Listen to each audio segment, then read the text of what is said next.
I'm working on the SS. Oh shoot, I gotta paint that black. But my radiator took a crap on me last night. It like literally just cracked.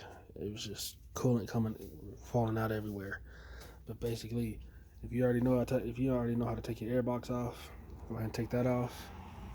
There's plenty of YouTube videos on that. If you know how to take your motor mount off, take that off. It's getting held on by two 15 mils. And then come down here. Get your pick tool. This one right here. Your pick tool. This one right here. Go down here, because what you're doing is you're taking this off right here. Put your pick tool right here in between, right there. Once you do that, that allows you to get those off. And then you gotta do it again. And then you gotta do it again down there. Take off the lower radiator hose. And then, there it is right there, the second one down there.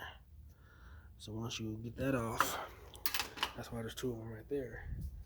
You come on this side, take off these on here. This is on pretty good, so I'll mess with it in a minute. But buy you one of these special crimp tools, about 40 bucks at AutoZone, or you can go on Amazon. But if you need this job done right now, you ain't got time to wait to get it in the mail. But yeah, right in there, you can't really see, but it's clamped on. It's clamped on pretty good to that upper radiator hose. And all I'm doing is, that's why I got the car jacked, so that way I could just go under there, get some leverage, and then pull it right off.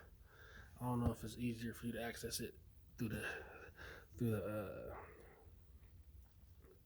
headlights or whatever, but this seems to work out for me a little bit. It's still a pain to work on this whole side. But I do recommend, oh yeah, make sure you take your fan out. You know, the more room the better. So, but I do recommend, once you get it out though, you know, I got this 06 SS2, and then it's 07. But for the 06, or once you get that out, it's like clamps like these. It's like clamps like these make your life way easier. So basically, if you can see, that's what that's connected to.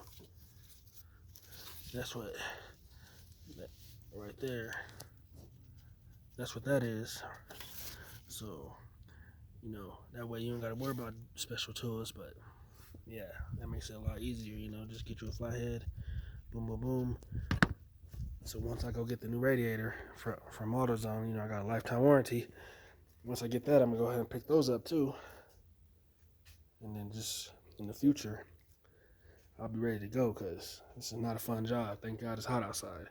But yeah, man, so yeah, if your radiator is acting up, you know what I'm saying, just do what I said. Hopefully I made the process easy. It's my second time changing this out, so I don't know why it just cracked on me like that. Radiator is supposed to last a very long time. On my Denali, I had that for three years, and it still lasts. Same radiator and everything. But yeah, so the more room, the better. And that's why I'm jacking the car up now. That way I could just go ahead and get up under there, pull that out, and replace her.